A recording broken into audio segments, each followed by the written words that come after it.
welcome to episode number 18 of the weekly Google Cloud Platform podcast.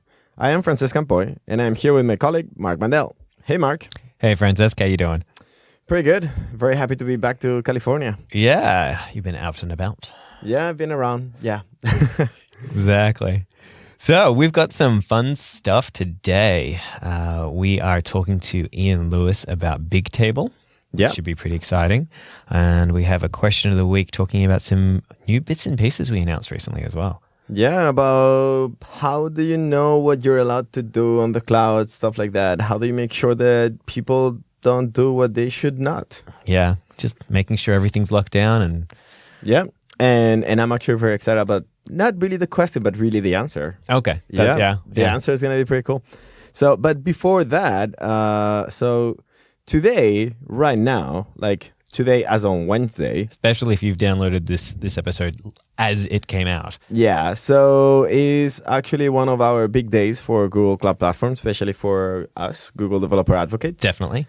And because it is GCP Next. The big Google Cloud Platform conference. Yeah, and it's very cool. It's happening in San Francisco Wednesday and Thursday. And if you can attend, you should definitely come see us because we're going to be hanging out somewhere next to a sign that says podcast. But if you cannot come, you can still catch up with all the new things that we're going to be announcing. There's two ways. One of them, we already mentioned it. There was... what was the name? Extended viewing parties. Extended viewing parties, that's it. Which I'd like to make a short note on. It has grown a lot since last week. I am very impressed with the number of extended parties that are happening. Yeah, last week we actually mentioned the fact that there was some countries in Africa, which is still, it's pretty crazy. They have a huge amount of parties, which is really cool. Massive. But we were mentioning that there was, I think, what country was it that had more than the whole of Europe? I actually can't read it because there are so many parties. Cameroon. It's covering... Cameroon. Nigeria. Nigeria has a crazy amount of viewing parties. And we mentioned that Europe didn't have as many. Since then, we got basically parties in every single big city. And I'm very happy to say that Barcelona, which I said it was a little bit of a pity that Barcelona didn't have a party because, I'm from there, didn't have a party. Now it has. What about Sydney? Australia. Or Melbourne. Or Australia in general. How did they go? There's not a party. Oh, that's I'm a little sad. I'm a little disappointed. I mean, yes, it's in the middle of the night, but hey, Japan is doing it. Yeah, if Japan can have party, then Australia can have a party. I'm a little sad. Yeah. I'm a little bit heartbroken. Yeah, but anyway, even for Australian people that are in the middle of the night, that don't know what to do and they want to know more about Google Cloud Platform, there's also some of our talks, especially all the keynotes, are going to be live streamed. Yep. So you can still catch up on the conference through live stream just over the internet. Yeah, so if you're awake at that time, wondering what to do, maybe you should tune in. Exactly. I think so. Actually, if you're awake right now in the middle of the night listening to this podcast, thank you. Thank you. It is very nice of you. Cool. Okay, so let's go talk with our colleague, Ian Lewis. That sounds like a great idea. We are very pleased today to be joined by yet another of our wonderful co-workers, Ian Lewis. Thank you so much for joining us today. Yeah, thanks for having me. So, Ian, it's great to have you here. I know you normally don't live anywhere near San Francisco, but why don't you tell us a little bit about yourself, what you do, et cetera, so everyone gets to know you. Sure. So I'm a developer advocate on the Google Cloud Platform team, and I'm actually based out of Tokyo, Japan. So I normally spend most of my time over there and also in APAC, so in the Asia Pacific region. But I'm here for GCP Next, so I'm in town for the podcast, so I can kind of hang out here with you guys. Cool. And just for context, Ian Lewis from Japan. You speak very good English. Where are you from? I'm originally from Maryland, actually, from near DC. So, but I moved to Japan about 10 years ago. Cool. It's nice to have someone from the United States from time to time in the podcast. Now, hold on, wait. We have a lot of Japanese listeners. That is true. Can you say something in Japanese for us to say hello to them? こんにちは。イアン・ルイスと申します。よろしくお願いします。That is pretty awesome. I heard Ian. Yeah, I think you said maybe something about your name or something. Yeah, so basically, it's an introduction. Cool. Excellent. So basically, the idea for the episode for today was since it was 2 episodes ago that we had Paul, we talked about storage, and we basically covered the whole spectrum of storage and discussed about what product to use, when to use one or the other. And I think that the most interesting one, or at least one of the most interesting products, because it basically powers Google, is Bigtable. And it turns out that you're pretty much the expert in the team about Bigtable. So could you tell us a little bit about what is Bigtable? From I think it's called 10,000 feet view? Yeah, that's 10,000 feet. 14,000 feet view? I don't know. Yeah. From very high level. Right. So there's quite a difference, there's 5,000 versus 10,000. Oh, yeah. So Bigtable is a basically the NoSQL database. It was the kind of the original one that started the whole NoSQL idea. And so Google's been using it for quite a long time as the kind of go-to database for its very large applications like Gmail and search and maps. And it was originally published kind of as a white paper, and then the ideas around the architecture of Bigtable were incorporated into open source projects like HBase and Cassandra and things like that. And so from a technical point of view, it's kind of it's actually a key value data store, but it allows you to have many values per key, and then it allows you to do range scans by key. So in kind of relational database parlance, it's you have a primary index, but you don't have a secondary index. So you can have you have what's basically called columns, but those columns, you can't actually index those, so you can't do queries on them and that sort of thing. So when you say you can do a range scan, what does that kind of look like? Okay, so you can kind of think of the keys in Bigtable as being sorted by the lexicographically, basically.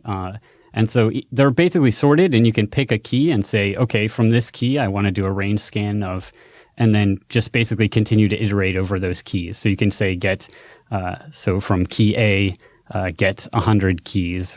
And then in that way, you can do things like paging or whatnot. Cool. Got it. So you can kind of get whatever's in that ordered range. Right, exactly. Out of those keys. Exactly. Nice. Very interesting. So this actually sounds a little bit, the story about Bigtable sounds a little bit like MapReduce, where basically Google writes a paper and then at the end, someone else implements it, not Google.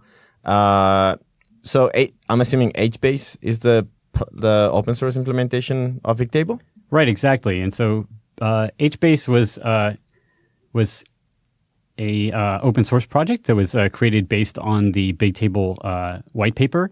And but now that Bigtable is something that we are releasing as part of Cloud Platform so that other developers can use it, we decided to actually make it available via the HBase API. So you can use the exact same API as HBase in order to access Bigtable, which is pretty powerful because Bigtable is completely fully managed, and it makes it really easy to set up and get running. That is very cool. I really like the idea of Google creating Bigtable, not open sourcing it, and then making it available and having to adapt the API to something that was created from the paper. Right. I really like open source community. These things are funny. Well, I think that Google is kind of modifying their stance a little bit on that. So like things like TensorFlow and Kubernetes are things that are kind of coming out that people are, where Google's actually providing or creating an open source implementation that folks can kind of build on. Rather than just releasing a white paper from the White Tower, Yeah. No, I really like the idea of now more like the paper comes with code. That's pretty nice. Cool. So, I mean, when I joined Google, I joined as a software engineer, and it's true what you're saying. Basically, everyone uses Bigtable for everything. But if you are not Google, why could you use Bigtable? Okay, so there's a few reasons why you might want to use Bigtable. So there's one is that Bigtable is very fast. You can make queries on Bigtable or gets and puts and things like that, both reads and writes, in about less than tens of milliseconds. So it's a very fast database. At the same time, it's also a database that will scale to very large size. So I mentioned that it's not it's very limited in what it can actually do. Like you only have primary index or a primary key index, but those limits actually allow you to scale to very, very large sizes. So things like basically many petabytes in size. Cool. But there might be some use cases where you would want that, and that would be like things like time series databases, analytics. Those are the ones that are very easy to get started using Bigtable. Cool. You said that Bigtable is really fast, and you actually gave the order of magnitude about 10 milliseconds. For our listeners, what is the order of magnitude of others? Like, do you know, for instance, like data store or for instance, a MySQL database? So MySQL will be pretty fast for things like key, basically getting by key or selecting by key. But for things like very complex queries, it could take orders of magnitude longer, like many, many seconds or many tens of seconds. Things like data store generally come back in the tens of milliseconds or hundreds of milliseconds, depending on the queries that you're actually doing. So Bigtable is quite a bit faster, and so in that sense, it's very good for kind of more low latency applications. And I'm guessing you probably don't have similar issues like you would with, say, MySQL, whereas once a table gets really large, you start having like slowdowns and stuff like that. Right, exactly. So I mentioned that MySQL will be fast for keys, selecting just a key, but it'll actually be get much slower when it's is actually overloaded or gets very large. So we're basically sort of thinking, so Bigtable probably exists for those really big data applications. Right, exactly. Yeah, there's actually one of my favorite things that you can do with Bigtable, and which we used for a funny demo for Pi Day. It's the fact that you don't need to know the whole key. Like you can just say, "Give me all the keys that starts with this prefix." Right. Could you tell? Oh, is that how that works? It is pretty amazing. Yeah. Oh, okay. So you can be like, oh, like I'm actually just storing like keys of like 10 words, but if you give me only 5, I will still find it because I can say, give me all the keys that start with those 5 words, 5 letters. Sorry. Right. It is pretty amazing. So I mean, I was able to make it for my case. But like that's a very specific and weird thing to do, to search stuff on Pi. But have you ever seen people doing these kind of things in production, and what for? So yeah, that's a great great thing to mention. So Bigtable allows you to do several different types of what they call filters, and one of those is a prefix scan. And so you can select all of the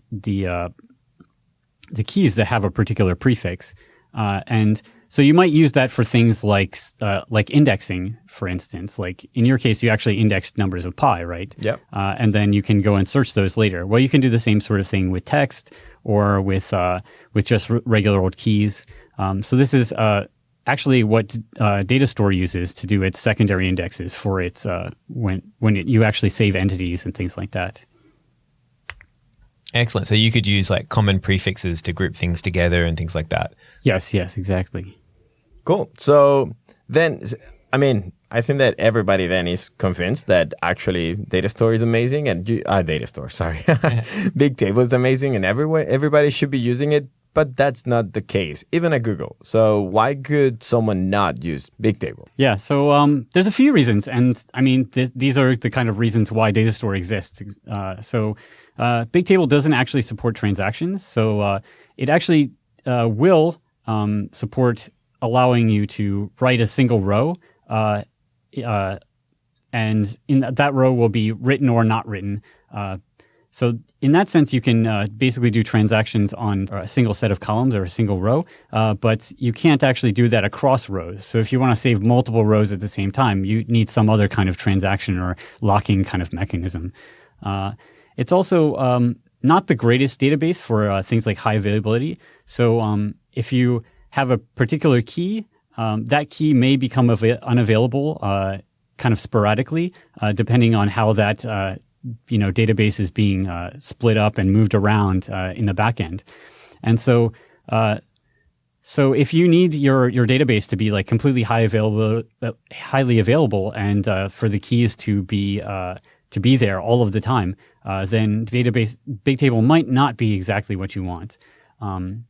You also have the issue of it being local, so it's local to a specific region, and so you can do replication to other regions in the background or asynchronously.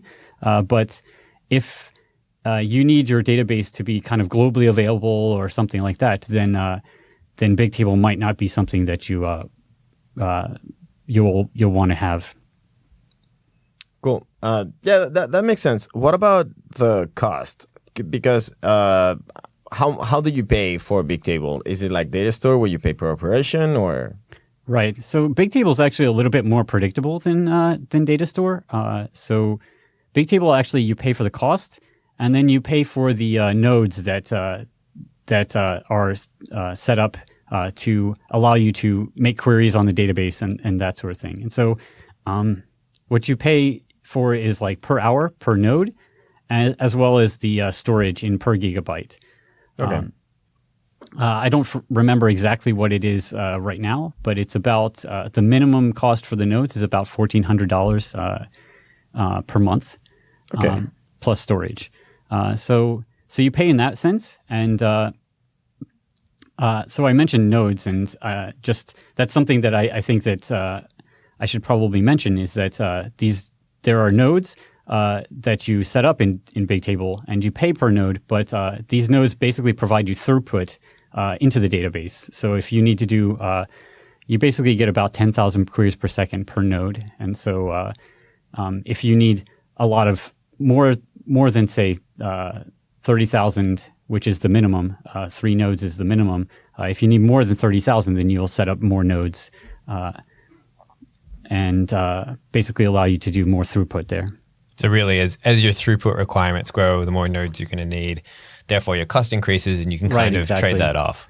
But what's interesting about Bigtable is that the nodes actually don't store the data. The data is stored separately, and so you can kind of increase and decrease the number of nodes, like pretty,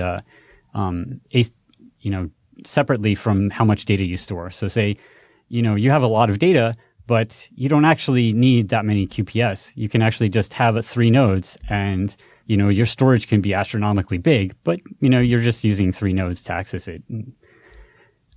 And what is that there's a minimum of 3 nodes? So the minimum of 3 nodes is basically there so that to allow a little bit of redundancy for the nodes, because those can be kind of moved around a little bit also.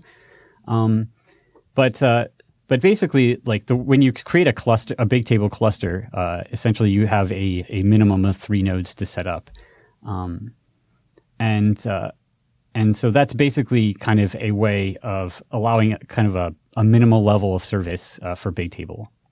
Okay. So something that I used for the PyFinder for that demo was actually that idea of being able to add nodes and remove them. And I was lucky enough that I got to work with the Bigtable team. So I run a data flow process where I was processing a huge amount of data. I mean, Pi is big. And on top of that, I was storing everything to Bigtable at the same time. So I was able to run a Bigtable cluster with 500 nodes. Mm-hmm. Nice. Yeah, that was quite awesome. Incredibly amazing. I had I think it was over 1,000 nodes in data flow, trying to basically write as much as I could directly to Bigtable, and Bigtable didn't even shake. What sort of throughput were you getting? Do you know? I didn't look all the time at it, but I know that it passed really, really fast 1 million requests per second, really, really easily. And that was like, oh, wow. And wow. Yeah. And then the good thing is that once I was done and I had all Pi stored in Bigtable, I took it down to 3 and everything went really fast. Right. Which is really nice, because then it's like, oh yeah, I'm done. Now I have my process already done. Like if you're running MapReduce or whatever, once the MapReduce is over, if you need to read from it, you don't need those nodes to have all the nodes you had at the beginning. That's really cool. Yeah. That's one benefit of me being on the same team is I've seen the same exact things that you guys have. But yeah, I think the the graph was actually about close to 2 million. 2 million, wow. Which is Yeah. pretty impressive. Yeah. What's 1 in 2 million? I mean, like it's the same number. Yeah, you can also say though, but that we do have customers that do quite a bit more than that. So it's a database that scales. I mean, internally we also have customers that do very, very large amounts of queries per second. So, and I also mentioned that it's like 10 milliseconds per query, but like that basically doesn't change no matter the size of the data, as well as that's also like a P99 type of thing. So if you basically 99% of the queries will be faster than 10 milliseconds. So it's very, very consistent in terms of how fast the queries are, which is very advantageous for a lot of use cases. Cool. Okay, so let's imagine that I wanted to use Bigtable, but I'm using something different now. Like for instance, I'm using data store. How big of a change could that be for the developer? Yeah, that could be quite a big change. It depends on what you're doing with data store. If you're doing things that are very kind of low level, where you're only doing gets and puts by key, then that can translate pretty easily to Bigtable. And so I think it wouldn't be too hard to migrate. But other things where you're doing lots of queries and you're using lots of indexes, those types of situations would be pretty difficult to move over, I think. And what about if I was already using HBase and I wanted to use Bigtable? So that's a good question. So Bigtable does support the HBase API. There's a few kind of edge cases where it that it doesn't support. Those are mostly around managing the HBase, so like doing compactions and adding nodes and things like that. And Bigtable is kind of fully managed, so you don't really have to deal with any of that. But there are a few kind of small edge cases where you can't that it doesn't support. But for the most part, it supports the majority of the HBase API. And so it's very, very easy to move from an HBase installation or an HBase cluster over to Bigtable. Probably the hardest thing will be moving the data over. Okay. That's fair enough. Okay. Well, before we wrap up here, is there anything about Bigtable you want to mention or anything else that we may have managed to miss? Any cool project that you could like to mention that you've seen before? Ooh, other than my thing, searching for pi. I'm sure that people have done more interesting stuff than searching pi. So Google has made quite a lot of cool projects. And all of them pretty much use Bigtable. But what I think is interesting about Bigtable is that it's used kind of at Google as the basis for a lot of other types of data stores. And so things like Data Store and Cloud Data Store are kind of built on top of Bigtable to allow secondary indexes and things like that. So I think that how Bigtable is used kind of as a low level kind of storage is pretty interesting.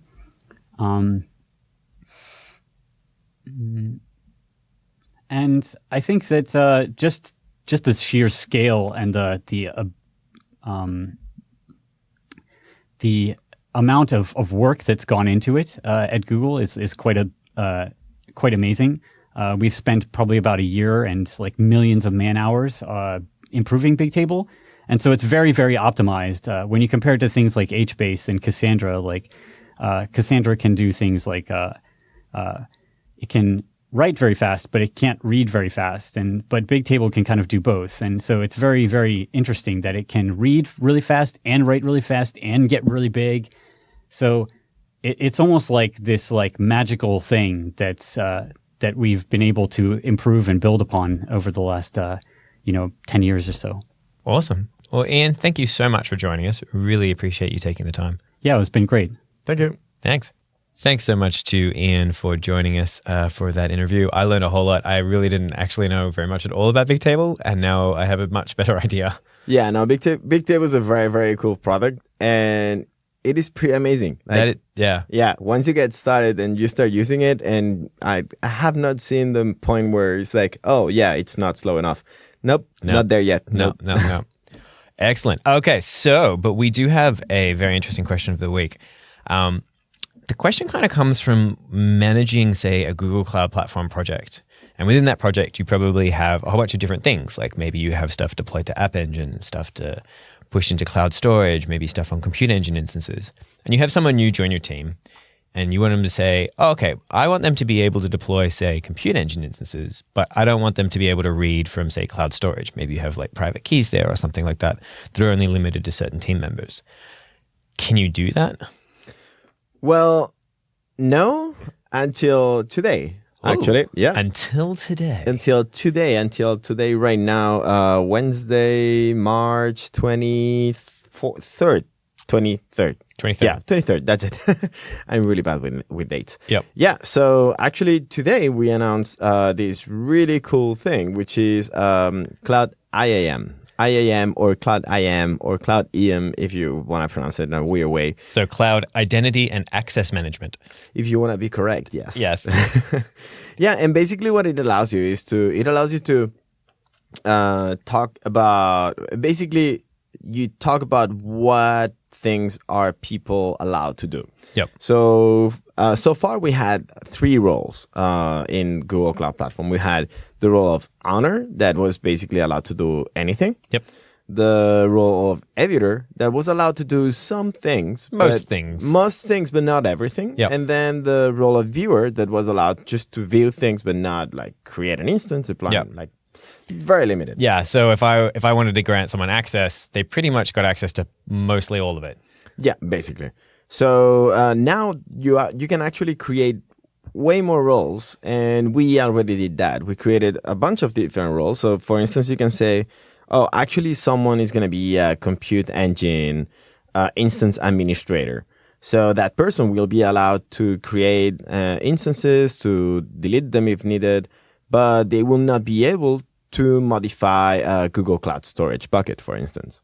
So you can really sort of tailor exactly what permission levels people have within the system to exactly what your business needs are. Exactly. And that building on top of the best practice of using multiple projects for different environments, you could see something where you can have like production environment, like production product, QA product, test product, and you have different roles for those people. So someone will be able to do, like, everybody will be an owner and be allowed to do everything in the project for test. But maybe in QA, you cannot do all of those things. And maybe in production, you're able not to do anything unless you are a DevOps. And then you're actually allowed to take down instances and delete data and do crazy things like that. Nice. And I'm guessing you could probably also like build tools as well. So like you can't physically go in and modify stuff, but if you go through the administration console, like a custom built thing or like some DevOps type scripting environment, then you're like, okay, that's okay. But then it sort of mitigates how much problems you can really kind of you can kind of do by just kind of poking around and seeing what sort of things happen when I put a spanner in the electrical socket. Yeah, you should not do that. You should probably not do that. Don't do that. Kids don't do that. Yeah, on top of that, there's also the fact that when I say identity, it kind of sounds like it's only for people, but not only. You can have the same thing for instances or any kind of machines, but by using service accounts. So you can basically say, oh, this instance is allowed to read from this class, from this bucket, or this instance is able to. Nice. So, you know, like we used to have those things as tokens. Yep. You kind of have the same granularity of, not tokens, scopes. Yep. For those two. You have this kind of same idea for every single one of the roles applied to every single one of the resources. Okay, so not only can you really nail it down by user, but you can be like, yeah, this part can only access this particular part, this part can only access this particular part. You can get much more secure about it. Yeah. Basically, you get all the enhanced security that a company like Google could need. Like, until now, it could have been really weird to have some, like a big company where in a big company, you cannot trust every single engineer to do every single thing. Yep. Now you can actually write it down. Yep. So yeah, very excited about this and very excited about see how people welcome it. I'm pretty sure that there was a lot of people waiting for this. So I think so too. I'm pretty sure there's someone there listening to this podcast right now just cheering. Yes, I was talking to a listener recently who said they almost crashed their car from an episode the other day because they threw their hands in the air and did not grip the steering wheel. Was it the Kubernetes one? It was the Kubernetes one. Yeah. So people, if you're listening to this podcast while hold on to your steering wheel. Yeah. It is dangerous otherwise. Wonderful. Well, Francesc, thank you very much for joining us for yet another episode. Thank you very much for having me. Very happy to be here. And let's see what's coming next week. Ooh. Maybe we'll have something special. I mean, we're at Google Cloud Platform Next today, right now. We are indeed. Maybe something special will come next week. We shall see. Until next week. Until then.